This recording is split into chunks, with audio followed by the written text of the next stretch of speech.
जब fifth last month जब 5 मार्च को हमने वेबिनार किया था तब ये जो ईरान यूएस इसराइल का कॉन्फ्लिक्ट था वो फर्स्ट वीक था उसका। और क्रूड ऑयल करीबन 83 84 के आसपास चल रहा था। उसके बाद हमने काफ़ी वॉलेटिलिटी देखी क्रूड ऑयल के प्राइजेस में, और यही हमने बताया भी था हमने अपने वेबिनार में ग्राफिक के जरिए कि क्रूड ऑयल का जो हमारा इंपोर्ट है वो करीबन 85% है। और स्ट्रेट ऑफ हॉर्मुज से के रास्ते से जो क्रूड ऑयल आता है उस पे हम काफ़ी डिपेंडेंट है।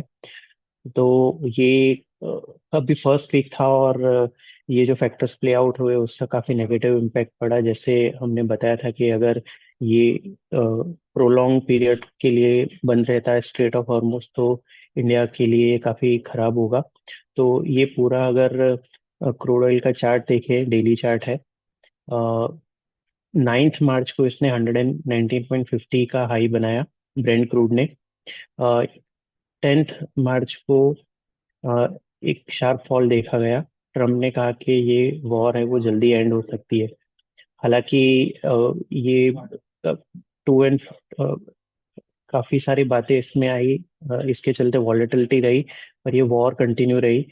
और फिर से हमने एक रिबाउंड देखा और फिर से 119 का हाई बना 19 मार्च में। तो अगर आप चार्ट के नज़रिए से देखें तो एक डबल टॉप ब्रेंट क्रूड ने बनाया है 119 120 के आसपास।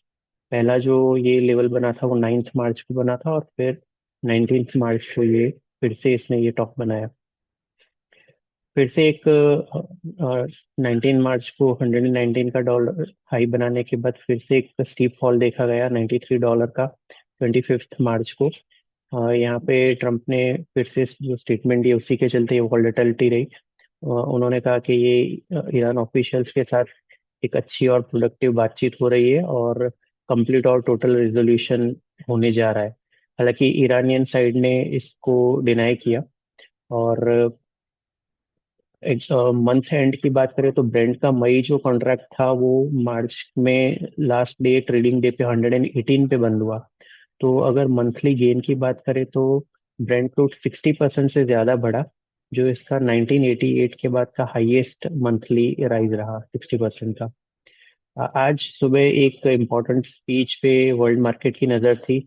मार्केट एक्सपेक्ट कर रहे थे कि अगर जो इंडिया के टाइम के हिसाब से 6:30 को ट्रम्प जो स्पीच देने जा रहा है उसमें एक स्ट्रॉन्ग एक्सपेक्टेशन थी कि ट्रम्प एक इंडिकेशन देंगे कि ये वॉर खत्म हो गई है या वो विड्रॉ करेंगे। पर उनके जो टोन था वो एग्रेसिव बना रहा। उन्होंने कहा कि नेक्स्ट 2 3 वीक्स में ईरान को वो और एग्रेसिवली हिट करेंगे, और ये वॉर जल्दी खत्म होगी, पर एग्रेशन जो है वो कंटिन्यू रहेगा तो वो खत्म करने के लिए। तो उसी के चलते आज के सेशन में हमने देखा कि क्रूड ऑयल करीबन 7 8% और ऊपर है। हालांकि नीचे के लेवल से हमारे मार्केट रिकवर हुए हैं, बट ये क्रूड ऑयल की मूवमेंट है वो काफ़ी इंपॉर्टेंट रहेंगी आगे ट्रैक करने के लिए। ये जो मैंने चार्ट दिखाया उसमें 120 $119 की मैंने बात की, तो ये काफ़ी इंपॉर्टेंट रेजिस्टेंस रहेगा। किसी भी कारण से अगर ब्रेंट क्रूड इस लेवल के ऊपर निकलता है तो जो नेक्स्ट मेजर टारगेट आएंगे वो 138 का, जो 2022 का टॉप बना था यूक्रेन रशिया वॉर के चलते। और उसके बाद $147 का जो 2008 में टॉप बना था। तो ये लेवल्स बहुत क्विकली आ सकते हैं अगर 119 के ऊपर ब्रेंट क्रूड चलता है। On the lower side I think $93 crucial support रहेगा। तो बेसिकली अभी के लिए 93 से 120 के बीच की मूवमेंट ट्रैक करेंगे। अगर 93 के नीचे जाता है क्रूड ऑयल तो हम मानेंगे कि इसके तरफ से जो वरी थी वो खत्म हो गई। तो क्लियरली ये ही सबसे इम्पोर्टेंट फैक्टर है हमारे मार्केट को जो ड्राइव कर रहा है। और इसी पे क्लियरली नजर रहेगी कि कितनी जल्दी ये कॉन्फ्लिक्ट खत्म होता है और crude oil prices cool off होते हैं।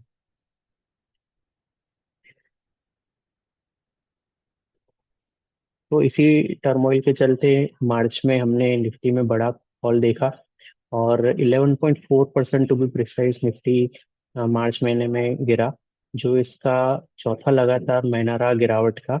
और इनफैक्ट ये मार्च 2020 यानी कि कोविड की शुरुआत हुई तब हमने जो फॉल देखा था उसके बाद का सबसे बड़ा मंथली फॉल रहा। साथ ही हम जब मार्च में वेबिनार कर रहे थे शुरुआत में, तब एक एक्सपेक्टेशन थी कि शायद ये 34 मंथ मूविंग एवरेज है, वहाँ पे एक मेजर सपोर्ट मिलेगा, जो उस टाइम पे करीबन 23,300 के आसपास थी। और क्योंकि इतना बड़ा फॉल रहा तो और निफ्टी ने ये लेवल भी ब्रेक किया और उसके नीचे मंथली क्लोज किया है। अब टेक्निकल सेटअप की अगर बात करें तो एक ये जो ट्रेंड लाइन है वो हमारे हिसाब से एक फाइनल होप है, जहाँ से आज भी उसी के आसपास से हमने रिकवरी देखी। तो जून 2024 और अप्रैल 2025 में ये जो दो बॉटम बने हैं उसको कनेक्ट करते हैं तो एक ट्रेंड लाइन वहाँ पे एक डिसेंट सपोर्ट दे रही है।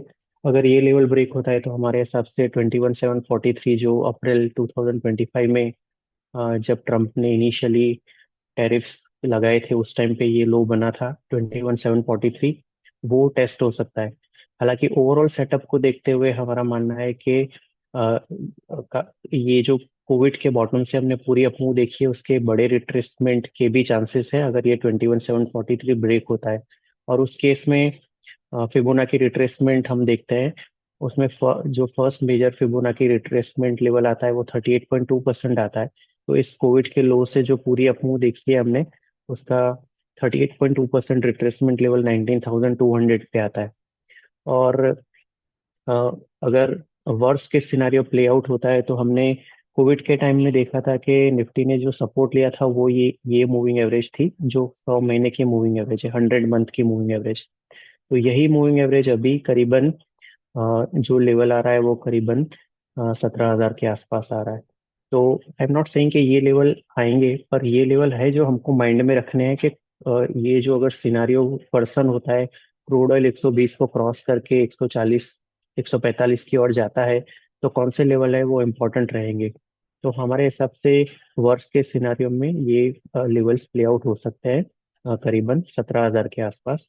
19,000 से लेके 17,000 का जोन है वो इम्पोर्टेंट रहेगा ओवरऑल पर्सपेक्टिव से। ये जो हमको पूरे अप्रैल महीने में ये लेवल्स ध्यान में रखने हैं।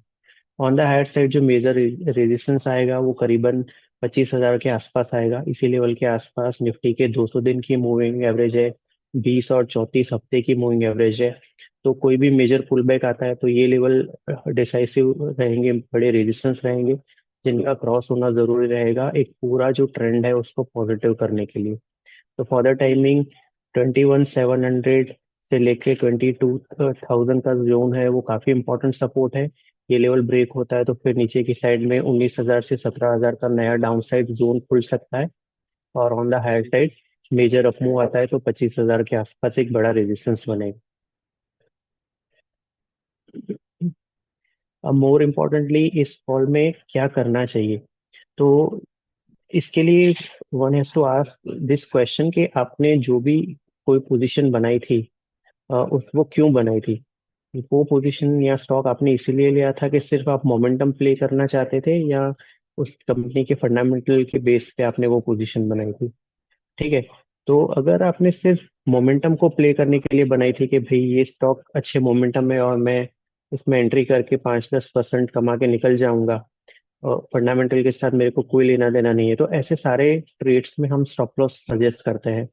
तो ये क्लियर डिफरेंशिएशन रहेगा आपको इस वॉलेटिलिटी में, आपका पोर्टफोलियो डाउन है या आप कुछ नया लेना चाहते हो, तो ये क्वेश्चन काफी इंपॉर्टेंट रहेगा टू आस्क योरसेल्फ कि ये आप मोमेंटम को करने के लिए लेना चाहते हो या फंडामेंटल्स के बेस पे लेना चाहते हो। अगर आपने कोई स्टॉक इसलिए लिया था कि आपको कंपनी का बिजनेस मॉडल अच्छा लगता है, फंडामेंटल्स अच्छे लगते हैं, तो इनफैक्ट ये जो डिक्लाइन है वो फर्दर ऐड करने की अपॉर्चुनिटी है अगर आपके पास फंड है। अगर नहीं है तो पैनिक में सेल नहीं करने चाहिए अच्छे स्टॉक जो आपने कंपनी के फंडामेंटल को स्टडी करके लिए थे। एटलीस्ट उनको होल्ड करना चाहिए, ये वॉलेटिलिटी को ड्राइव आउट प्ले आउट होने देना चाहिए, और उसके बाद डेफिनेटली अगर जो अर्निंग्स कंपनी की है वो मेन ड्राइवर रहते हैं जैसा कि हम बताते रहते हैं, तो अगर कंपनी के अर्निंग्स इंटैक्ट रहेंगे, ऑब्वियसली ये जियोपॉलिटिकल टर्मोइल के चलते थोड़ा सा कुछ कंपनीज के फंडामेंटल पे इम्पैक्ट इम्पैक्ट हो सकता है, बट वो वॉलेटिलिटी इतनी ज्यादा नहीं होगी कि उसका business model upside down turn हो जाए। तो थोड़ा सा टाइम लग सकता है, पर अच्छे स्टॉक आपने फंडामेंटल स्टडी करके लिए हैं तो उनमें कोई पैनिक करके बेचने की जरूरत नहीं है। हाँ, जैसे कि मैंने बताया, आपने कोई स्टॉक इसीलिए लिया था कि 2% ऊपर जाएगा तो मैं बेच दूंगा, और वो अभी उसको आप 10% 15% नीचे होल्ड कर रहे हो, तो वो रॉन्ग स्ट्रेटेजी है। ऐसे मोमेंटम ट्रेड में stop loss is a must. ये एक जो टेबल है वो बता रहा है कि क्राइसिस जो भी ऐसा आता है तो वो लॉन्ग टर्म इन्वेस्टर के लिए एक अच्छी बाइंग अपॉर्चुनिटी होती है। 2008 के ग्लोबल क्राइसिस में हमने 60% से ज्यादा का फॉल देखा था, वो पूरा 18 मंथ्स में रिकवर हो गया, और उस बॉटम से करीबन 80 to 100% रिटर्न 1 ईयर में बना था। तो सिमिलरली ये जो मेजर फॉल रहे हैं उसमें ये फॉल जो जब भी आते हैं क्राइसिस, तो मार्केट उतनी ही तेजी से रिकवर भी कर लेता है और एक अच्छे रिटर्न देता है। तो इन्वेस्टर के लिए क्लियर कट ये एक्यूमुलेशन अपॉर्चुनिटी है, बाइंग अपॉर्चुनिटी है। पर सबसे ज्यादा इम्पोर्टेंट है कि यहाँ पे आपको लिवरेज जो लॉन्ग्स हैं उसमें ध्यान रखना है, क्योंकि मार्केट जब फॉल होता है तो क्योंकि ये डिमांड सप्लाई का एक सिनारियो बनता है, तो उस केस में प्राइसेस काफी तेजी से गिरते हैं कुछ थोड़े दिनों के टाइम फ्रेम में। तो लिवरेज लॉन्ग्स हैं, वहां से बचना चाहिए। अदरवाइज इन्वेस्टर के लिए डेफिनेटली ये अक्यूमुलेशन अपॉर्चुनिटी है। और खास करके अगर आपको इसी डिक्लाइन में कोई स्टॉक समझ में नहीं आता, तो निफ्टी 20, जो निफ्टी का ईटीएफ है, वो आप लॉन्ग कर सकते हैं, एक्यूमुलेट कर सकते हैं। और जैसे कि मैंने बताया, कोई भी बड़ा करेक्शन आता है किसी रीजन के आसपास, तो आप एसेट अलोकेशन के हिसाब से इक्विटीज में 17,000 के आसपास हैवीली ओवरवेट जा सकते हैं।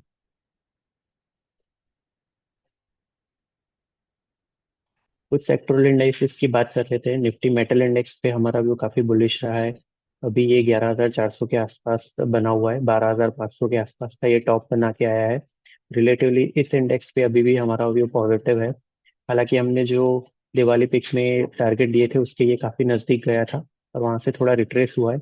इस पे अभी भी हम पॉजिटिव व्यू मेंटेन करेंगे। 10,400 के आसपास इसकी 200 दिन की मूविंग एवरेज है, उसका एक स्टॉप लॉस लगा के अभी भी पॉजिटिव व्यू होल्ड किया जा सकता है।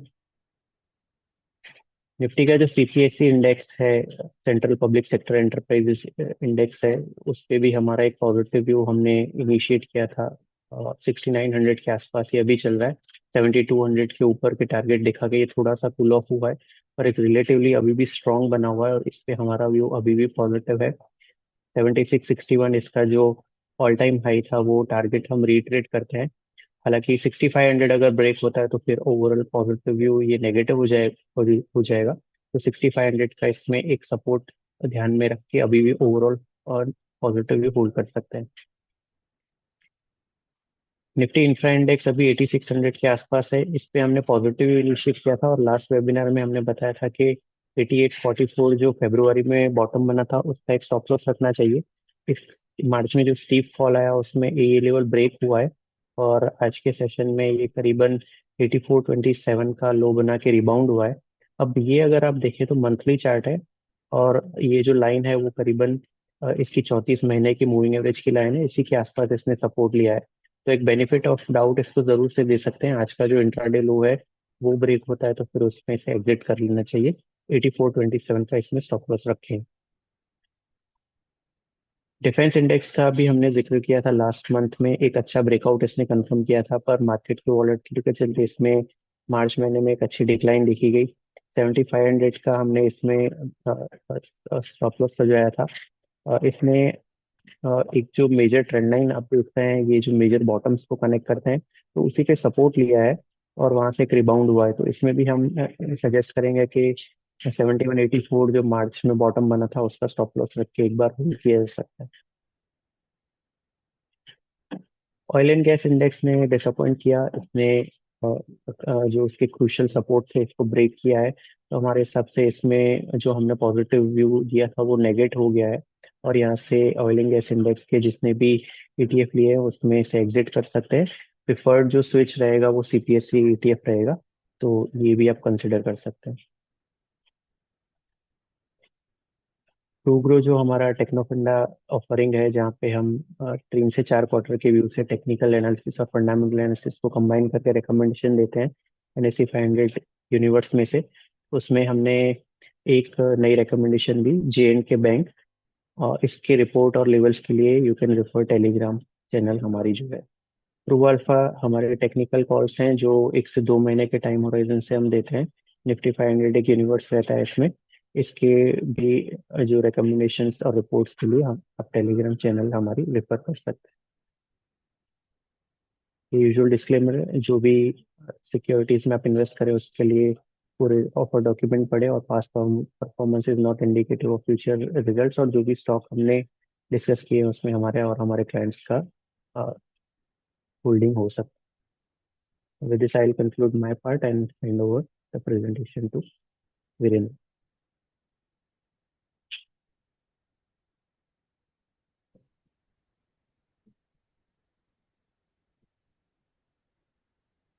Thank you, Praveen. Good evening, everyone.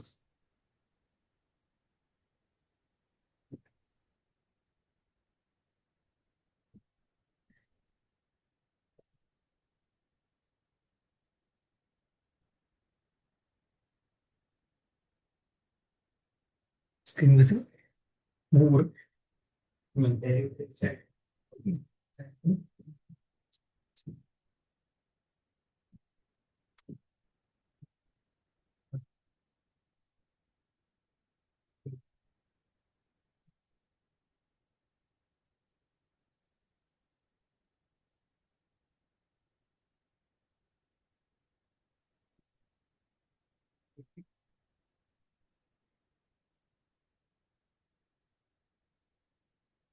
कौन बात?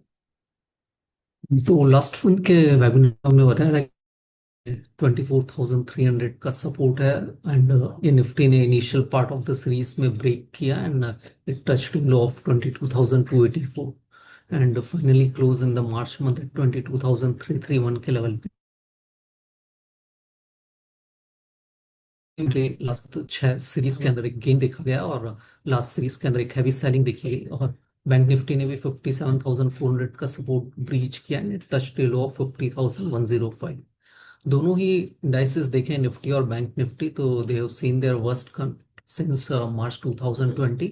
और निफ्टी मार्च सीरीज के अंदर 12.2% लोअर क्लोज हुई, और वहीं बैंक निफ्टी देखें तो 17.7% लोअर क्लोज हुआ। दिस चार्ट शोज की ओवरऑल जो रोल ओवर है that is in tandem with last series के अंदर, and slightly lower than the 3 month as well as 6 month average से।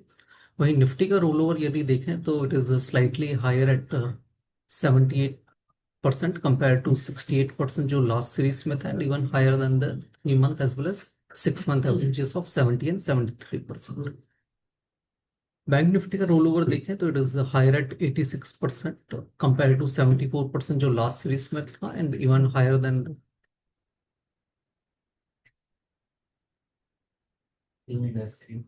स्क्रीन नहीं हो रहा।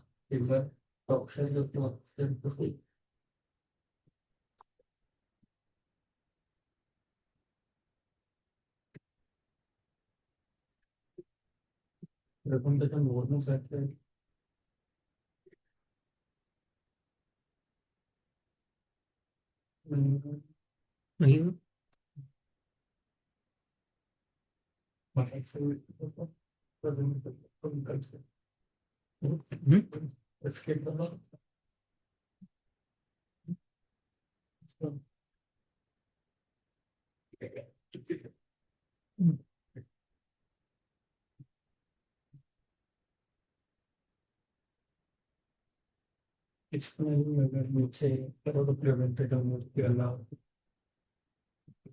इस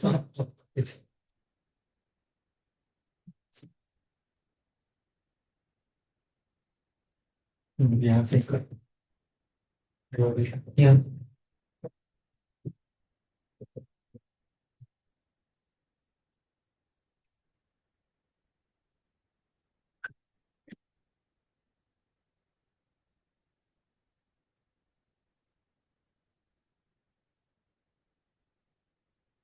से कम बोलना मत जाओ जो बोल यहाँ से। हाँ एक ये जो चार्ट है ये इंडियन विक्स का है। Indian VIX is nothing but it's the market sentiments जो रहते हैं मार्केट पार्टिसिपेंट का। और यूजुअली जब मार्केट गिरता है तो इंडियन विक्स है दैट मूव्स अप्स, क्योंकि जो एवरीबॉडीज अपना पोजीशन जो हेज करने के लिए ऑप्शंस बाई करते हैं, तो इसी के चलते इंडियन विक्स के अंदर हम जब भी अनसर्टेनिटी होती है तो वो एक अपसाइड मूवमेंट उसके अंदर आता है। तो यदि हम ये मार्च 2020 का हाई कनेक्ट करते हैं अलोंग विथ जून 2024 का हाई, तो ये आप मंथली चार्ट है ये इंडियन विक्स का, and it has given A breakout from this trend line, जो जो स्लोपिंग डाउनवर्ड ट्रेंड लाइन है ये। And it touch A high of 29, ये मार्च सीरीज के अंदर इसने 29 का हाई टच किया है। वहीं यदि अगर हम फरवरी 2022 और जून 2024 के हाईज को टच करते हैं, तो यहाँ पे ये trend line exactly it is coming at 30, जहाँ पे इवन मार्च मंथ के अंदर स्लाइटली इसी लेवल के आसपास इंडियन विक्स ने हाई बनाया है। और ये यदि अगर लेवल क्रॉस होता है इंडियन विक्स के अंदर, तो हम देख सकते हैं कि यहाँ पे अक्टूबर 2011 एज वेल एज मई 2014 के अंदर निफ्टी ने इंडियन विक्स ने 39 के आसपास के लेवल, ये ट्रेंड लाइन यदि हम बनाते हैं तो 39 का लेवल यहाँ पे आ रहा है। तो अगर ये लेवल क्रॉस होता है इंडियन विक्स में 30 का लेवल, तो 30 is the next level to watch out. तो इंडियन विक्स के अंदर इंपॉर्टेंट इसलिए हो जाता है कि जब भी कोई बंदा ऑप्शंस बाई करता है फ्यूचर्स एंड ऑप्शन सेगमेंट के अंदर, तो if somebody is taking an overnight position, तो इट बिकम्स वेरी रिस्की। जैसे आप देख सकते हैं मंडे के सेशन के अंदर Nifty close almost at the lowest level, और फिर Tuesday was a of day, and Wednesday जब हम आए तो almost all together market was up by 500 to 600 points on the basis of news, क्योंकि न्यूज फ्लो इतना शार्प है कि there can be a huge gap और गैप डाउन ओपनिंग, जैसे आज के दिन गैप डाउन हुआ, yesterday it was a gap up opening. तो इसीलिए जब आप ओवरनाइट पोजीशन लेते हैं, तो ये विक्स हाई है, तो इट बिकम्स वेरी इंपॉर्टेंट कि आप प्लेन वैनिला कॉल ऑप्शंस की जगह स्प्रेड स्ट्रेटजी यूज करें, चाहे वो बुल कॉल स्प्रेड करें या बियर पुट स्प्रेड करें, what ever the strategy. Because इसके अंदर क्या होगा कि अगर ऑप्शंस जैसे गिरते हैं, अगर क्योंकि आईवीज का रिलेशन है वो पॉजिटिव रिलेशन, आईवीज बढ़ेंगे तो कॉल और पुट दोनों ऑप्शंस के प्रीमियम बढ़ेंगे, और आईवीज यदि गिरेंगे तो कॉल और पुट ऑप्शन दोनों के premiums will be falling, other things remain constant. तो इसीलिए जब आईवीज हाई है तो इट बिकम्स वेरी नेसेसरी कि आप एक स्प्रेड स्ट्रेटजी बनाए अगर ओवरनाइट पोजीशन लेके जा रहे हैं। तो जैसे कि मैंने आईवीज का ये जो चार्ट है ये डेली चार्ट्स है इंडियन विक्स का, और ये जो चार्ट है ये निफ्टी का डेली चार्ट है। ठीक है, तो ये आप देख सकते हैं कि जनवरी मंथ में आईवीज वर ट्रेडिंग ऑलमोस्ट एट 10। और टेक्निकल इंडिकेटर्स, एक बेसिक टेक्निकल फंडा जो होता है कि जो भी चीज हायर हाई और हायर लो बना रही है तो दैट इज अ बुलिश, और वही अगर कोई भी इंडाइसिस या स्टॉक लोअर लो और लोअर हाई बना रहा है तो इट इज अ बियरिश। तो आप ये देख सकते हैं कि Indian VIX continuously it is making higher high and higher लो।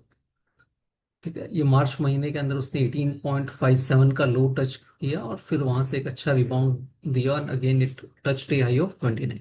और वहीं यदि निफ्टी का चार्ट, ये डेली चार्ट हम देखें तो जनवरी मंथ में इसने and it touched almost this level, ये सस्टेन नहीं हुआ तो it this is the level, और ये लोअर लो फिर से बना है, and it's continuously making lower high as well as lower low. तो अनटिल अनलेस ये जो फॉर्मेशन है ये ब्रेक नहीं होता, तो ये सिंपल है कि अगर इस फॉर्मेशन को नेगेट करने के लिए निफ्टी को या इंडियन विक्स को, आइधर दोनों में से किसी को, Indian VIX has to make a lower high and lower low formation, Nifty to make a higher high and higher low formation. क्योंकि इट्स बिकम वेरी डिफिकल्ट, क्योंकि जैसे प्रदीप भाई ने भी बताया कि वंस रेजिस्टेंस लेवल, या जब तक अपसाइड में टेक्निकल में यही है कि फॉर ए ट्रेडर आप बॉटम फिशिंग नहीं कर सकते until unless the confirmation don't come कि भैया इतना गिर गया है। तो for a investor it is best opportunity, जो भी उसके फंडामेंटली स्ट्रॉन्ग स्टॉक्स हैं वो बाई कर सकता है। बट फॉर ए ट्रेडर उसको बॉटम फिशिंग करना कि मार्केट के अंदर आई गो कॉन्ट्रा कि भैया मार्केट ने शायद बॉटम बना दिया, that is very difficult until unless confirmation है। और ये एक सिंपल कंफर्मेशन है कि निफ्टी अगर हायर हाई और हायर लो फॉर्मेशन फिर से बनाने लगता है तो that is a bullish sign all together. ये एक्सपायरी का स्नैपशॉट है, दिस इज द वन के अप्रैल सीरीज के अंदर हम देखें तो Nifty futures OI is almost high by 62%, and it started with OI of 2.32 crore against 1.3 crore जो मार्च की सीरीज की शुरुआत में था। वहीं बैंक निफ्टी का फ्यूचर्स का ओआई देखें तो वो भी ऑलमोस्ट डबल है, from 0.14 crore, started with OI of 0.31 crore. ये जो चार्ट है, दिस वन शोज जो इंस्टीट्यूशनल्स का नेट लॉन्ग पोजीशंस रहता है। तो ये जो ब्लू बार है, this one is for FI का जो नेट लॉन्ग पोजीशन है। तो एफआई का जो नेट लॉन्ग पोजीशन है अप्रैल सीरीज की शुरुआत में, it is started with a net long position of 15.1% compared to 21.3% जो मार्च सीरीज की शुरुआत में था। और वहीं डीआईएस का यदि नेट लॉन्ग पोजीशन देखें तो इट स्टार्टेड विथ 86.2% के नेट लॉन्ग पोजीशन से शुरू हुआ है अप्रैल सीरीज के अंदर उनकी पोजीशन, कंपेयर टू 70% जो लास्ट सीरीज में था।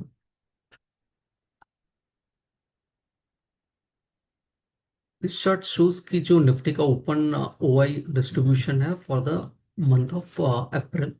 ठीक है, तो इसके अंदर मंथ एंड सीरीज के अंदर हाईएस्ट दोनों ही कॉल और पुट ऑप्शंस के अंदर हाईएस्ट ओआई हो 23,000 के स्ट्राइक प्राइस में।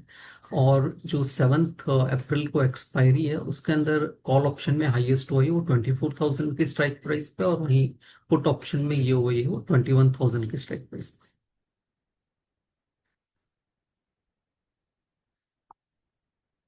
वहीं अप्रैल सीरीज के अंदर सेक्टर्स जहाँ पे हमने हायर रोल ओवर देखा है वो है banking and finance, engineering, FMCG, metal, power, technology as well as pharma. और वहीं सेक्टर्स जहाँ पे हमने लोअर रोल ओवर देखा है अप्रैल सीरीज में वो है auto, construction and infra as well as telecom. Stocks जहाँ पे हमने एक स्ट्रॉन्ग रोल ओवर देखा है वो है Glenmark, JSW steel, Astral Delhivery as well as MFSL. और वहीं स्टॉक्स जहाँ पे वीक रोल ओवर देखा वो है KPIT tech, ONGC, Sun Pharma, BPCL and 361।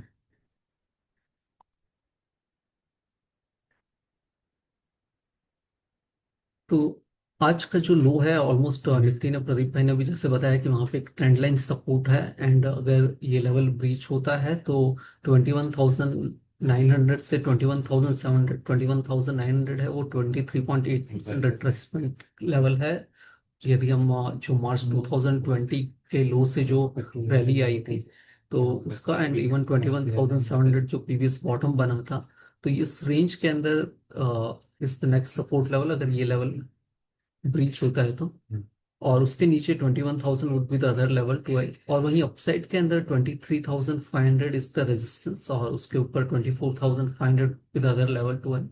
वहीं बैंक निफ्टी देखें तो 50,000 is the immediate support. Nifty ने, बैंक निफ्टी ने आज ये सपोर्ट ब्रीच किया माइनरली बाय 50, तो वहां पे सस्टेन नहीं है। तो अगर ये लेवल अगर ब्रीच होता है, इसके नीचे बैंक निफ्टी सस्टेन होता है, तो 48 से 47,000 other levels to eye on bank Nifty. और वहीं अपसाइड में 54,150 का रेजिस्टेंस है, और उसके ऊपर 55,250 rupees other level to eye for bank Nifty. Investment in security market are subject to market risk, so read all the related documents carefully before investing. Thank you, everyone. Now hand over to Nehal.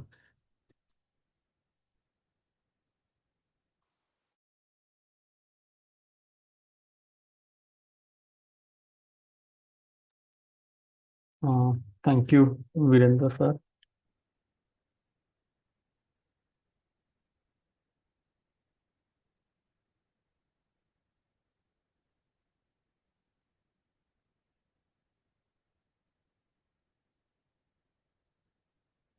तो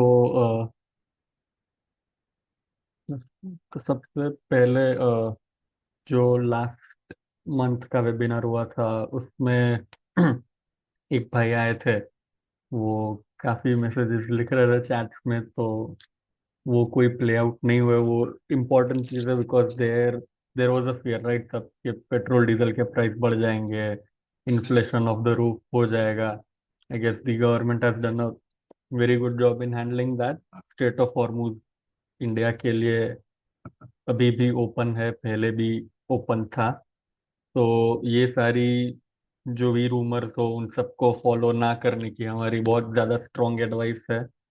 and जैसे Pradeep sir ने भी बोला कि कभी Trump ही कुछ बोलता है एंड वो नेक्स्ट डे कुछ और बोल देता है, तो आप किस पे ही भरोसा करोगे। So just go with the flow, whatever the news flow is, रोज उसके हिसाब से ऊपर नीचे हो रहा है। वॉलेटिलिटी भी आपको बहुत ही ब्यूटीफुली वीरेंद्र सर ने भी समझा कि volatility right now is pretty high, and उसके जो इम्प्लीकेशन है शेयर प्राइजेस में, वो आप सब पिछले एक महीने से देख ही रहे हैं। काफी उतार चढ़ाव, ज्यादातर उतार आ रहे हैं। तो this is the time we have to brace for. अगर आप लॉन्ग टर्म इन्वेस्टर है तो उसमें आप क्या करोगे? You will obviously look at how the economy is functioning, right? Petrol diesel के प्राइसेस नहीं बढ़े, बट एक्साइज ड्यूटी गवर्नमेंट ने कट कर दी है। Is it due to the elections that are coming? Bengal में जो बहुत important elections for this government है, तो it is a possible reason. क्या वो इलेक्शन होने के बाद गवर्नमेंट पेट्रोल डीजल के प्राइसेस बढ़ा सकती है? There is a possibility of that happening, but till then we can not say anything for sure. We are very responsible organization, तो हम ऐसा कुछ बोल नहीं सकते, but these are some of the observation that we have. तो वो possibility है कि उसकी वजह से एक्साइज ड्यूटी कम की है। एक्साइज ड्यूटी कम की, उसकी वजह से गवर्नमेंट का बजट 100% हिलेगा। क्या उसकी वजह से वो उनका केपेक्स जो है वो कम कर सकते हैं in this coming financial year? That is a very strong possibility as well. But all of this depends कि अगर क्रूड इतने एलिवेटेड लेवल्स पे रहता है फॉर द कमिंग मंथ और सो, कल जाके अगर जो ट्रम्प बोला है वो सही निकला, एंड 2-3 वीक्स में if they decide to withdraw the troops from Iran, then I guess जो सपोर्ट लेवल्स बोले प्रदीप सर, $93 पर बैरल के, वो भी शायद ब्रीच होके और नीचे शायद जा भी सकते हैं। एंड उसके बाद I don't think there will be a lot of problem for the Indian economy. तो very uncertain times, nothing can be said for sure of what will happen, but just be aware कि आपके आसपास जो हो रहा है उसका ही implication stock market में पड़ेगा। अगर आपको लगता है कि ज़्यादा इकोनॉमी को प्रॉब्लम नहीं आने वाला है, ज़्यादा वॉर नहीं खींचने वाला है, तो एस नरेन जो आईसीआईसीआई एएमसी के सीआईओ है, तो उन्होंने भी in the call they held on, I guess, 31st or yesterday, sorry, yesterday they held a call। तो उसमें उन्होंने बोला था कि वैल्यूएशन में उनका न्यूट्रल जोन से ग्रीन जोन, मतलब थोड़ा बाई जोन में उनके पैरामीटर्स के हिसाब से वैल्यूएशन आ रहे हैं। तो he said yesterday it is a decent level to deploy some amount of money and keep the other some of money for later stages के, अगर और ज्यादा करेक्शन आए तो आप उसमें डिप्लॉय कर सकते हैं। Again put some emphasis on asset allocation के, सारा कुछ इक्विटी में ना रख के आप असेट्स को अच्छे से अलोकेट करें, पर अभी आपका असेट अलोकेशन इक्विटी के साइड आप बढ़ा सकते हैं। That is what he had to say. तो these are the situations playing out. पर आगे जाके अगर Trump decides to use nuclear weapon और put the troops on ground, तो वो सारी चीजें बहुत ज्यादा नेगेटिव रोल प्ले करेगी। मतलब market can go down to the levels that Pradeep sir as well mentioned, so there is none denying that. तो अभी बोलना कि क्या होगा वो बहुत ही रिस्की है, but keep an eye around कि अगर आपके सामने इकोनॉमी उतना खराब परफॉर्म नहीं कर रही है, तो धीरे धीरे फंड डिप्लॉय करने के लिए अभी एक अच्छी अपॉर्चुनिटी बनी है। And will the upside of 70-80% और वट एवर जो भी प्रदीप सर ने उनके स्लाइड में बोला था, will that be a guarantee? No, we can not say that, क्योंकि जो ऑयल इंफ्रा है वो हिट हुआ है काफी ज्यादा कंट्रीज का। तो वो रिवाइव होने में काफी ज्यादा टाइम आगे जाके लग सकता है। वो भी कल जाके उन्होंने स्विच चालू कर दी और ऑयल बनना हो जाएगा शुरू वापस, वैसा तो हो नहीं सकता। तो वो कैपेसिटी पे वापस आने में भी काफी ज्यादा टाइम लग सकता है, जिसकी वजह से जो 56-60 का जो ब्रेंट चल रहा था बिफोर द वॉर स्टार्टेड, तो वो आना बहुत ज्यादा डिफिकल्ट अब लग रहा है। एंड अगर आप देखने जाए तो प्रदीप सर के प्रेजेंटेशन में काफी ज्यादा स्टीप करेक्शन की बातें हुई थी। तो उसमें भी आप एक टाइम पे खुद को रखिए, आपने आप काफी लोग उस टाइम पे भी इन्वेस्टिंग करते होंगे, तो उन टाइम पे भी जब 18% करेक्शन होता, at the level of 10-12% correction, आपको लगा होगा कि the correction is done, but उसके बाद वो 10-12 का 18% भी हो गया। और 18 के टाइम पे अगर आप सोचोगे कि 18 का 25 होगा, तो वो हुआ नहीं, right? So that's where we are saying that catching the bottom is extremely difficult. And so right now Nifty 50 is down around 13.9% from 52-week high, and Nifty 500 is down 13.3% from its 52-week high. तो ये जो levels है correction के, ये अच्छे levels कह सकते हैं। But are we extremely cheap, आंख बंद करके पैसा डाल सकते हो कि नहीं, ये बात बिल्कुल गलत है। We are not extremely cheap, but yes, we are better valued than we were some months ago. तो ये हुई आगे जाके क्या अनसर्टनटीज है उसकी बात। बट अब हम बात करते हैं इंडेक्स रिटर्न की, क्या हुआ है। और Nifty in the last month is down close to 9%, तो इस Sensex 8.6%। Mid caps and small caps ने थोड़ा आउट परफॉर्म किया है, कह सकते हैं, कम गिरे हैं। तो mid cap 100 is down 7.7% and small cap 100 is down 5.9%।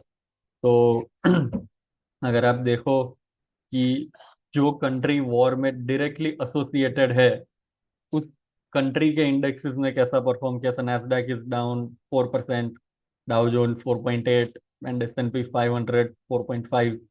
तो हम almost double down, almost double नीचे गिरे हैं against the countries that are, against the country that is actually involve in the war. उससे आप समझ सकते हैं कि हम पे जो क्रूड है उसका सेंसिटिविटी बहुत ज़्यादा हाई है। एंड इसलिए क्रूड को जो लेवल्स पे है, वो लेवल से ऊपर ना जाना हमारी इकोनॉमी के लिए कितना इंपॉर्टेंट है, और उधर से नीचे आना भी कितना इंपॉर्टेंट है।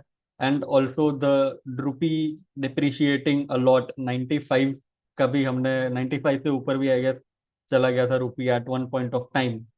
तो वो भी एक बहुत बड़ा डेंट की तरह दिख रहा है हमको, कि if such high levels of dollar continue, and the bond yields as well, right now 10 year bond yield 7% से भी ज्यादा हो चुका है। तो ये सारी चीजें बहुत ज्यादा इंपॉर्टेंट है समझनी। अगर डॉलर का प्राइस ऊपर रहता है, अगर ब्रेंट ऊपर रहता है, अगर बॉन्ड यील्ड्स ऊपर रहते हैं, तो ये सारी चीजें के साथ निफ्टी का भी ऊपर जाना वो ऑलमोस्ट इम्पॉसिबल है। तो there are lot of factors playing out, and ये सब फैक्टर्स प्ले आउट होते हैं, हम देख रहे हैं अभी। फिर दूसरे एशियन इंडस्ट्रीज की बात करें तो निक्के और कॉस्पी 10-10% डाउन थे, ताइवान 7% से ज़्यादा डाउन था। तो आप देख सकते हो कि एशिया पे बहुत ज़्यादा बड़ा इम्पैक्ट आया है ये वॉर का, compare to America. Because strait of Hormuz Asia के लिए बहुत ज़्यादा इंपॉर्टेंट है against that for America. Strait of Hormuz का opening is also very important. तो ये सारी बातें तो हमने इंडेक्सेस की एंड सब की कर ली। But in the last month we initiated coverage on rating agency, Care rating agency नाम है। आप में से काफ़ी लोगों ने शायद देखा भी होगा। आप काफ़ी स्टॉक्स बाय करते हैं, तो वो स्टॉक्स का जो डेट है उसको रेट करती है ये कंपनी। It is the second largest credit rating agency. Credit rating का जो रेवेन्यू उसमें उसका ये सेकेंड लार्जेस्ट है, the first being CRISIL, second being Care, and the third being ICRA. तो ये जो तीन प्लेयर्स हैं, that are around 75-77% of the industry's revenue. तो ये जो बिजनेस है, ये चालू करना बहुत ईजी है। कल उठ के हम और आप जैसे लोग भी ये चालू कर सकते हैं, पर हम पे ट्रस्ट कितने लोग करेंगे। तो ट्रस्ट बिल्ड होता है with time and with the name as well, कि आप क्रिसिल का रिपोर्ट कराओगे या केयर का रिपोर्ट कराओगे अगेंस्ट कोई भी एबीसी कंपनी का क्रेडिट रिपोर्टिंग कराओगे, तो आप केयर पे या क्रिसिल पे ज़्यादा ट्रस्ट करोगे अगेंस्ट द अदर प्लेयर्स। तो here though the entry barrier is low, but scaling barrier is huge. तो स्केल कर सकती है वही कंपनीज जो भी बड़ी है। तो ये तीन बड़ी कंपनीज है। तो इंडिया क्रेडिट मार्केट पे हम क्यों अभी इतना एम्फोसिस कर रहे हैं, because the bond issuances are going very high. जो इंफ्रास्ट्रक्चर का बात हम पिछले 12 सालों से एंड आगे के काफी सालों तक करेंगे, उन सब में बॉन्ड इशुएंसेस काफी ज्यादा हाई रहते हैं। इंफ्रा लेड केपेक्स के लिए बॉन्ड्स, डेट, वो सब इशू करते रहना बहुत ज्यादा इंपॉर्टेंट है। तो वो सबको रेट करना, वो इनका काम है। फिर municipal and structured financial market, जो गवर्नमेंट केपेक्स की बात हो रही है इसमें इंफ्राट वो है। फिर एनबीएफसीज का भी अच्छा ग्रोथ है, हाउसिंग फाइनेंस कंपनीज। तो ये सारी जो चीजें हैं वो सब एक ग्रोथ फैक्टर की तरह प्ले कर रही है for Care rating agency. Debt issuances high है। फिर जो कंप्लायंसेस है वो भी काफी ज्यादा हाई हो चुके हैं जो पहले थे उससे। तो ये सब रीजंस की वजह से हमको लगता है कि आपका जो भी क्रेडिट है उसको रेट कराने की डिमांड और ज़्यादा बढ़ेगी।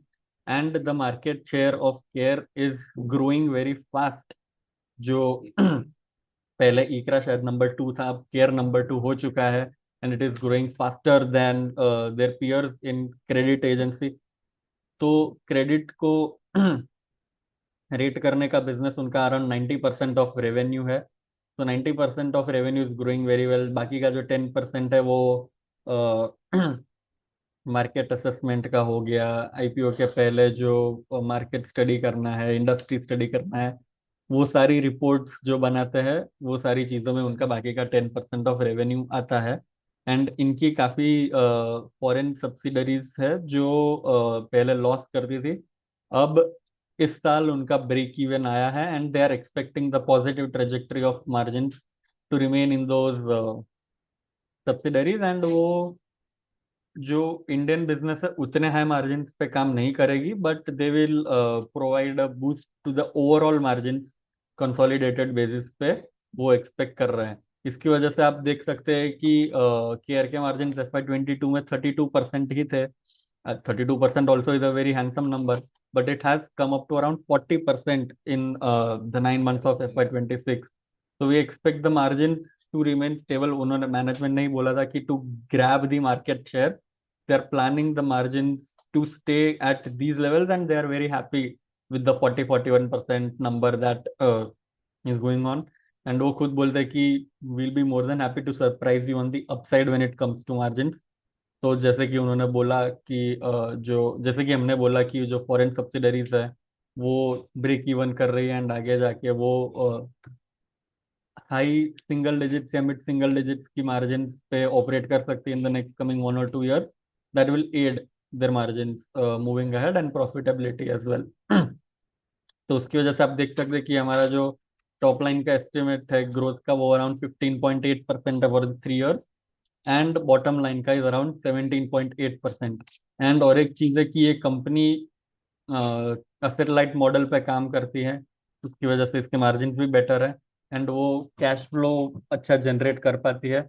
उसकी वजह से it is a good dividend giving company. अगर डिविडेंड पे आउट उनका हाई है, उनका अगर डिविडेंड डील भी देखोगे तो 1.52% if I am not wrong उसके आजू बाजू चल रहा है। तो if you want to participate in the growing debt market, so and a company that gives 1 to 1.5% of dividend yield as well. So Care Rating Agency is a company that you can look out for. So thank you everyone. If there are any sector specific queries or market related queries, you can share that in the chat box। अगर आपका कोई भी stock related question हो तो we will ask you to leave those queries on the WhatsApp number that we have। उस पे हम आपको मैक्सिमम एक दिन में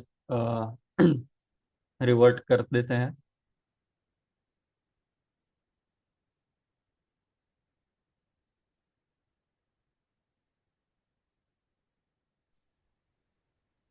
तो we have a question on power sector. तो काफ़ी टाइम से हमारा व्यू नेगेटिव रहा है for the power sector, but आगे जाके तो we had initiated on a power company, कह सकते हैं आप रिन्यूएबल पावर में है, एक्मे सोलार करके। तो we are pretty positive on the renewable side of power sector.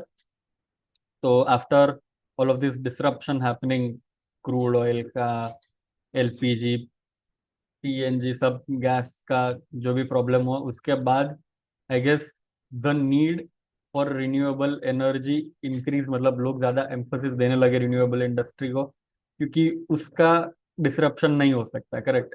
तो वो चीज एक्मे सोलर में हमने प्ले आउट होते हुए देखा। उसका शेयर प्राइस जो है वो 200 आसपास से अभी 270 के आसपास चला गया ना। शॉर्ट स्पैन ऑफ टाइम जब मार्केट गिर रहा था तब इसका शेयर प्राइस बढ़ रहा था। तो we are positive more on the renewable side of this segment.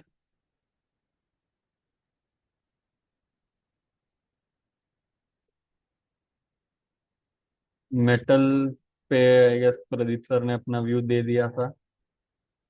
Pharma health care, we have a positive view on pharma index as well. And health care में we already initiated on a company named Apollo hospital. तो आप long term के लिए उस company में invest कर सकते हैं। We are positive on the health care side of the business as well. Banking and finance, in banking, we've been positive for a long time, and up to after whatever's happened in the last 1 or 2 months, the landscape for the landscape of the valuations of banking sector has also improved quite a lot. काफी favorable आ चुका है, so we have a positive view on that.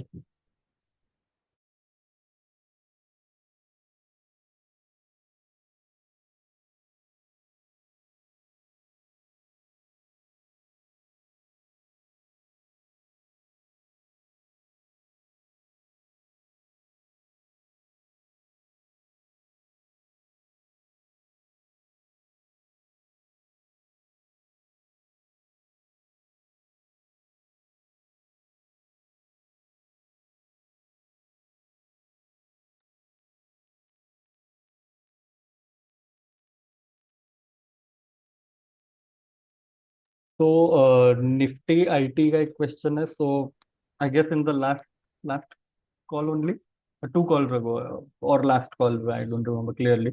तो ये query आया था, and on that call we took a very contrarian view on the IT index, सब sell कर रहा है। So at that time we suggested accumulating the IT index around the 30-31,000 level। And आप देख सकते हैं कि लास्ट 1 मंथ में वॉर की वजह से निफ्टी खुद 8-9% गिरा है, बट आईटी इंडेक्स उतना नहीं गिरा, and I guess is flattish. तो वी still hold the contrarian view, IT sector can be accumulated at these levels is what we are saying। and rupee depreciate हो रहा है, उससे आईटी कंपनीज को फायदा ही मिल रहा है। And I guess the correction was overdone due to the AI threat that still remains, non denying that. But जो रेवेन्यू डिफ्लेशन की बात हो रही है, आई गेस जितना होगा या होना चाहिए उससे ज्यादा revenue deflation I guess market ने फैक्टर इन कर लिया है। And I guess from here I guess upside दिखता है हमको थोड़ा आईटी में। तो यहाँ we have positive view and can be accumulated. We are not saying that it will go up 30-40% in a year, but accumulate करने के लिए ये एक अच्छा जोन है।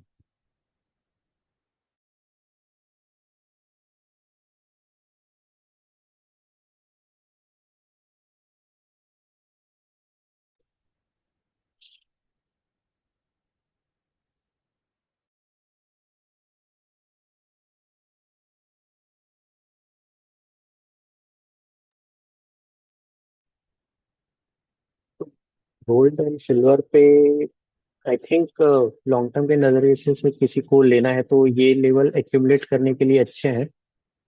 बेसिकली अभी जो एक कॉन्ट्रा इनवर्स रिलेशन चल रहा है, जैसे डॉलर इंडेक्स अप्रिशिएट हो रहा है तो गोल्ड और सिल्वर में सेलिंग आ रहा है। आज भी अगर आप देखोगे नीचे के लेवल से जैसे डॉलर इंडेक्स बढ़ा है तो गोल्ड और सिल्वर में सेलिंग देखा जा रहा है।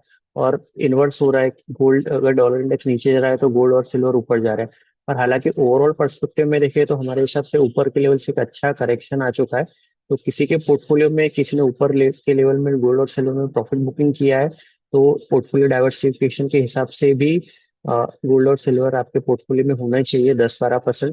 तो वो नहीं है तो ये लेवल स्टार्ट अक्यूमुलेट करने के लिए अच्छे हैं। यहाँ से एक्यूमुलेशन जरूर से स्टार्ट कर सकते हैं।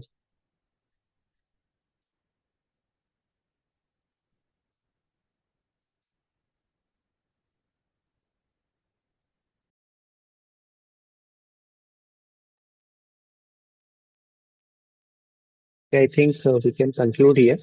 Thank you for participating. See you all next month.